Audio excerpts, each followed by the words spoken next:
Subscribe and hit the bell icon and never miss another video. Today, I'm a little disappointed. This time, yes, I do agree that my reaction was a bit extreme because I know if so many people are telling me, I know I made a mistake, I did. Disgusting things have been told to me. I took it. The first week itself, Payal spat on me. Is it okay for a woman to talk such things about another woman? No one is helping me become a better person.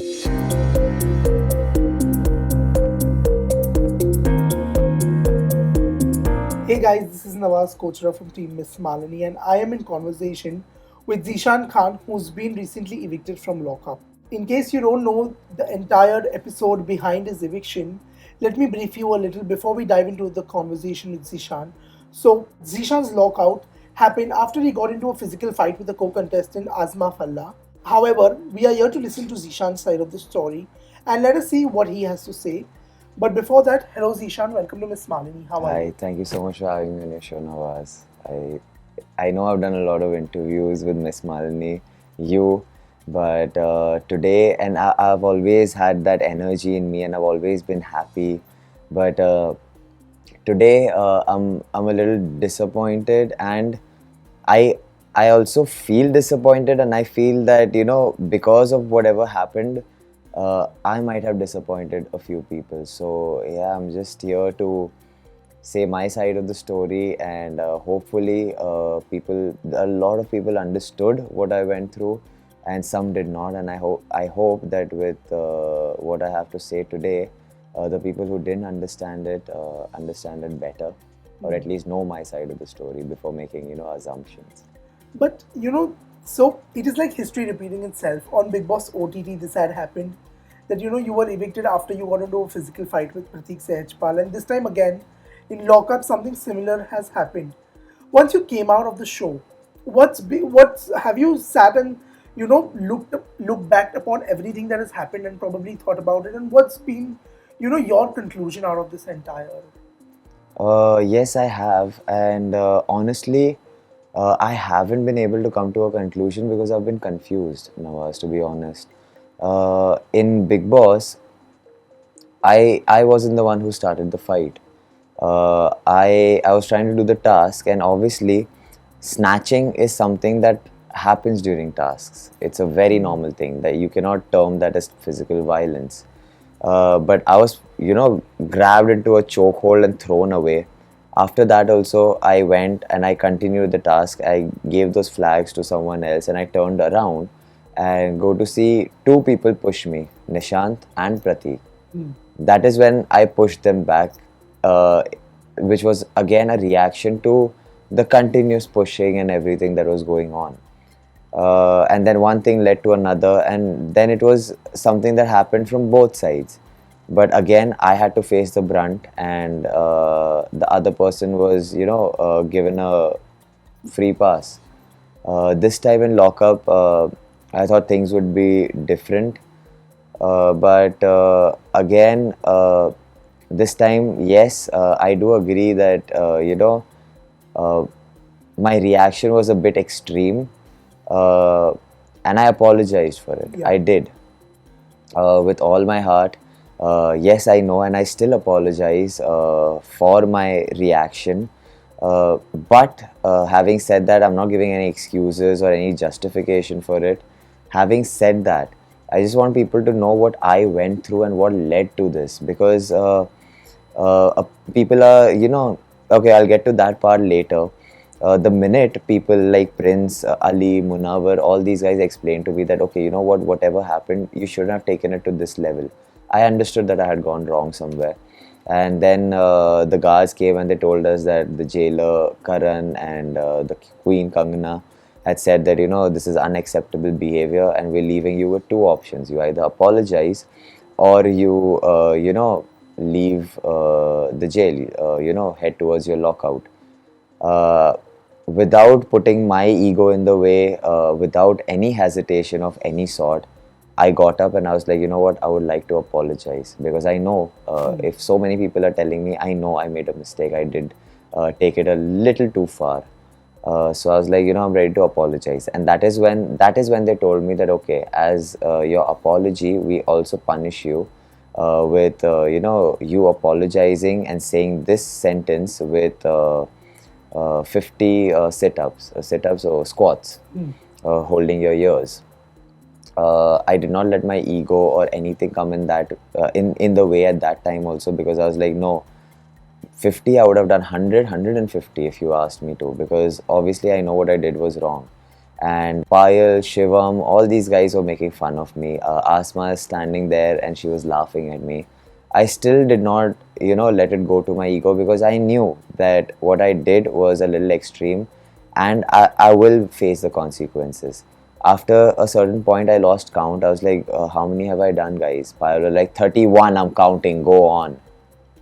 I was like, okay, not a problem. I've done something wrong. I'll take it with a pinch of salt.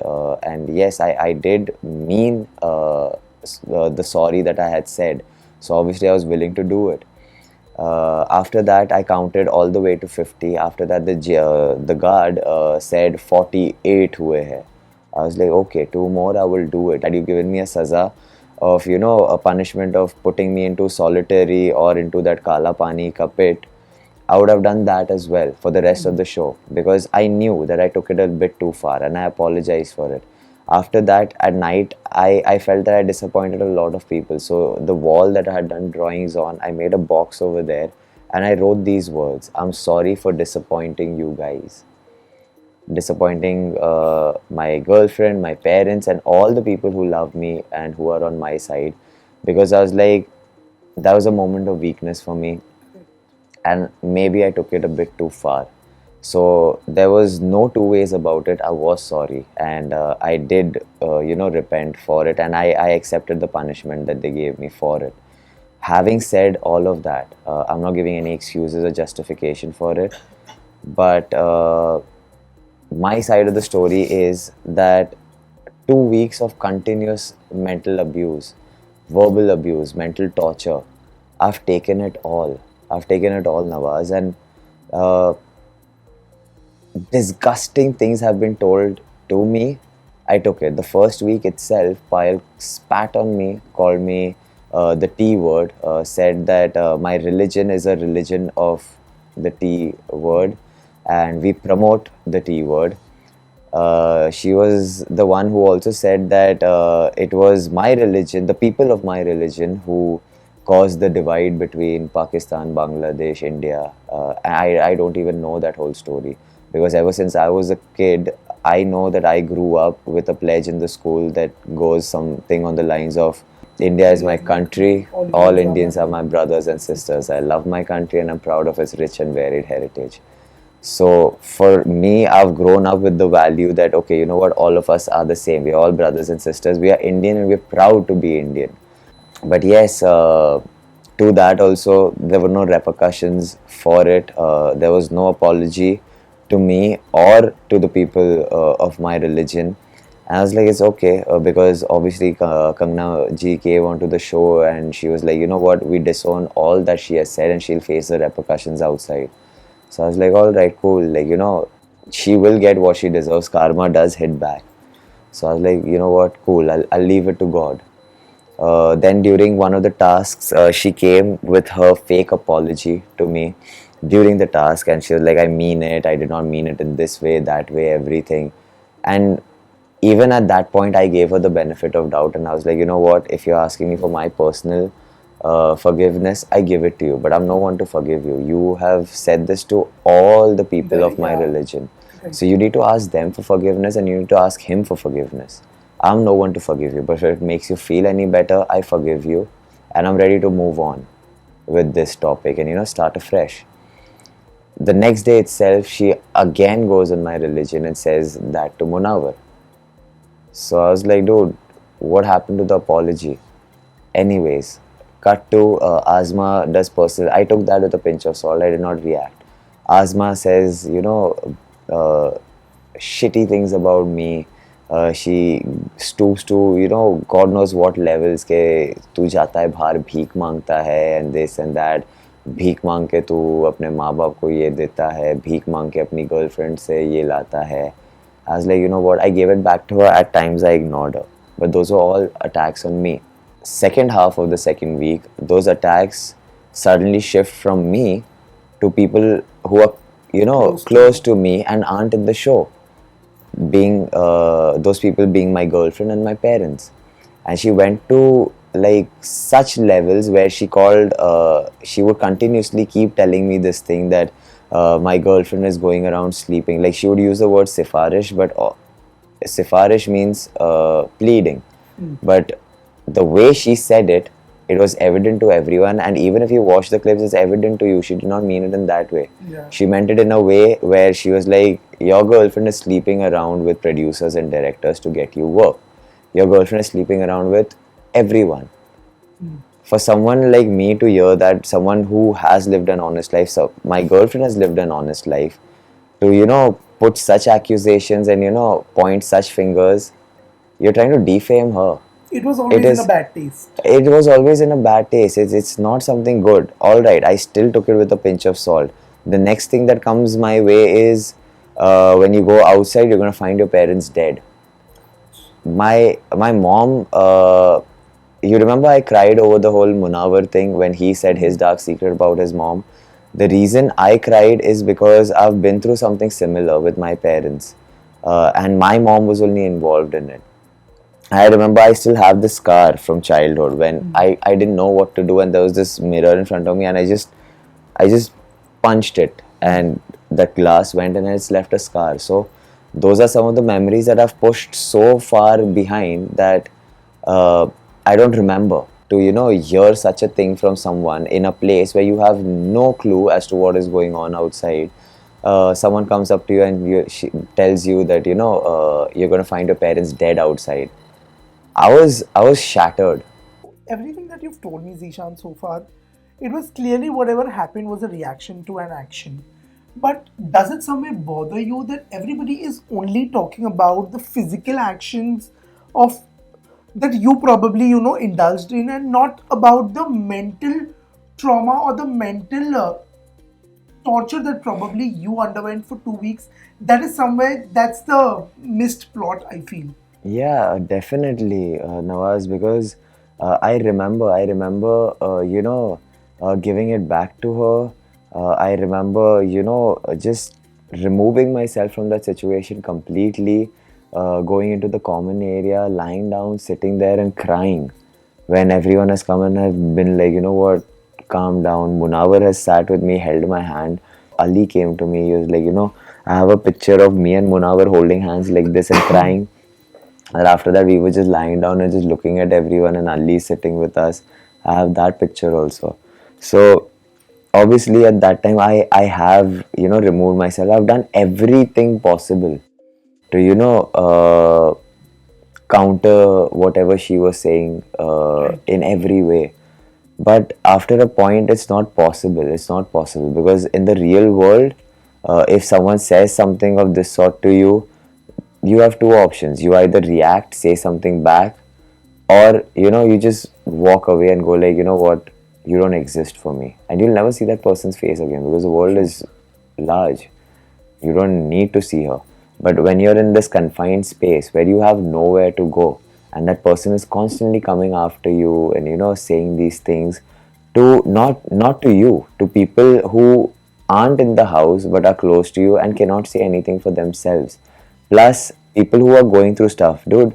I know how hard I have worked to be over here. I know how hard my girlfriend has worked to be here. To put such accusations on her is, for a lack of any better word, is just downright cheap. Uh, to say things about my mom when when I've said that we've been through stuff, like my parents and I, my mom has been through stuff, and to say something of this sort, you're gonna find them dead when you go outside. That's just something someone heartless would say. To say that they touch her parents' feet and beg her parents for food. What are you even saying? What are you even saying? Also, on the show, whenever Azma would cross the line, everybody would be like, She's And a troller. She's going to say this. She's a troll. But there was never a point where somebody actually stopped her and told her that listen, whatever you're saying is wrong. You need to draw a line.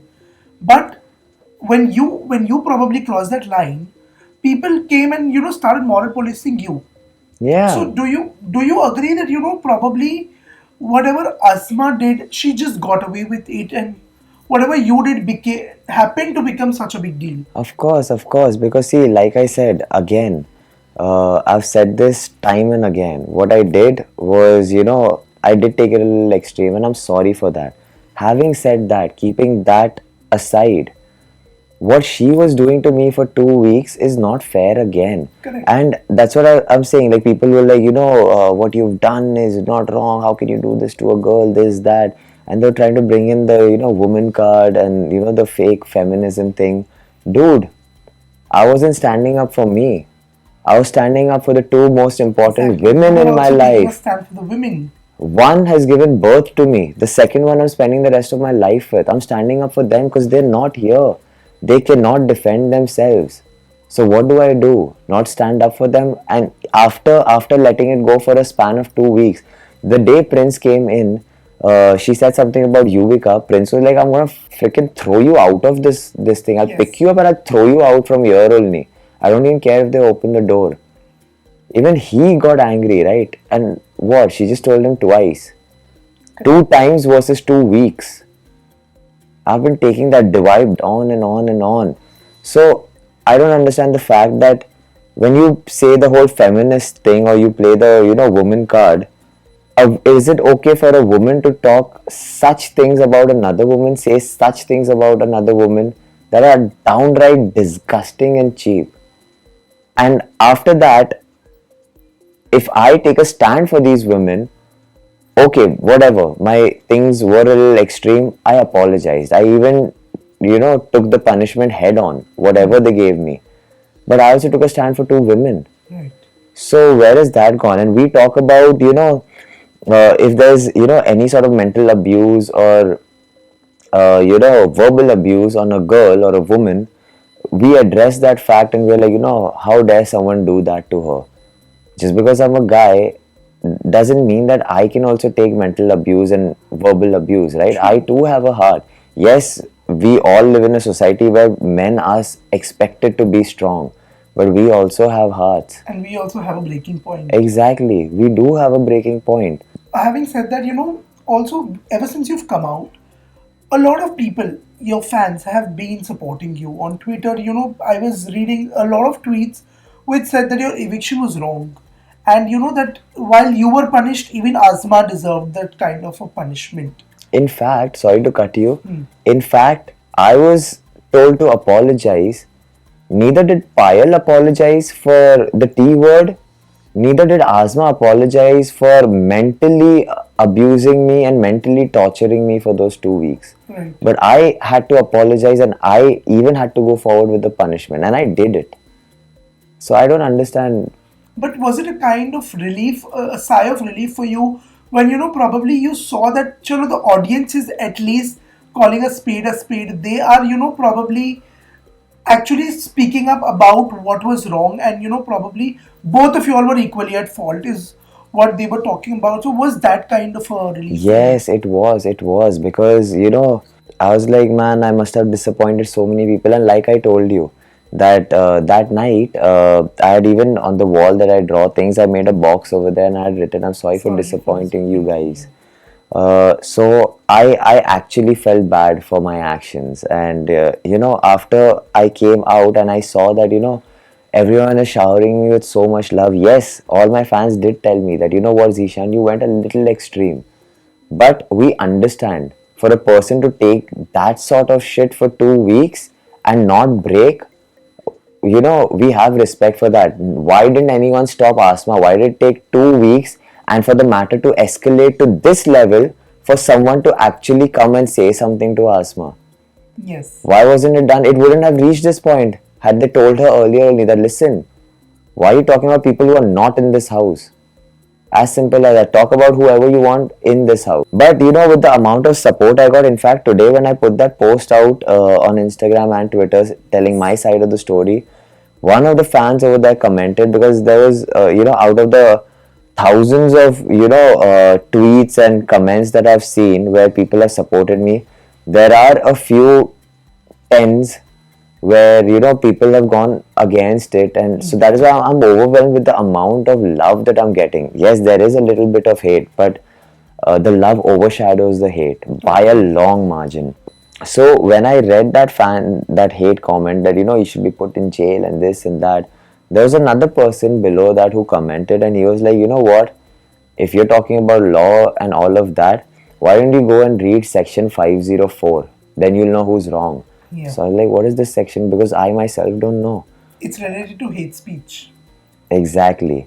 So I was like, let me Google this and see what section 504 is. Section 504 says that intentional insult and provocation with the intention of breaking peace is a punishable offense. True. I was like, dude, this is what this girl was doing. This is what Payal was doing. Correct. What about this? There was no apology for it. I was made to apologize. I was given a punishment. And after doing all of that and meaning it and trying to be a better person, accepting my actions, accepting the fact that I did go wrong, everyone was given a chance to improve themselves or, redeem themselves. I wasn't given that chance, even though I was. I wasn't given that chance. And I don't understand the fact that, after all of this, after whatever has been said about my religion, and there have been fights that happened earlier also. And when they say that, okay, you know what, the whole reason we have this whole dark secret section is we want people to, we want you to share your burden and your, dark things with people so that people help you become a better person. Who was helping me? I had Prince, Munawar, Ali, Saisha, Anjali telling me I was wrong and helping me in a way where they were telling everyone that he needs a second chance, but no one was helping me become a better person. That was a conscious decision I was taking on my own. Why wasn't that taken into consideration? Also, now that probably, if you are given a second chance to redeem yourself on the show, would you take it up? Of course I would. Of course. Because, Nawaz, I've literally given my blood, sweat, everything to that show. I deserve that trophy. The show was still going on during the month of Ramzan came in. We welcomed the month of Ramzan in the show. We started fasting. I did not, there wasn't a single day where I did not keep a roza. I kept all the rozas till the day of my eviction. That was the only time. Today also I had kept a roza. So I missed out on one roza because of whatever happened. Other than that, I kept all the rozas. My ankle is still swollen and it was way worse than this. With a busted ankle, keeping a roza. And you know how rozas are. No water, no food, no nothing. Yes. I have single-handedly won tasks for my team. I have single-handedly destroyed the other team in tasks. I've played a fair game, an honest game. And within a week, I became one of the strongest Qaidis. The next week, I became Ekta ma'am's favorite contestant. So, irrespective of whatever, I've honestly put my blood, sweat and everything in the show. So, I deserve that. I do. It's not fair for me not to get a chance over one mistake of mine and for everyone to make such big mistakes and get a chance. And for me, the tag of that feminism thing to be put on me when I stood for two women. True. Well, I think, it is a gentleman only who probably, accepts their mistake and learns from them. And your journey probably with this incident also has been similar. On that note, thank you so much for removing time and doing this with us and telling us your side of the story. And I wish you all the best. Thank you so much, Nawaz. Thank you so much for having me on the show. Thank you. And thank you for putting my side of the story out there. Thanks, man.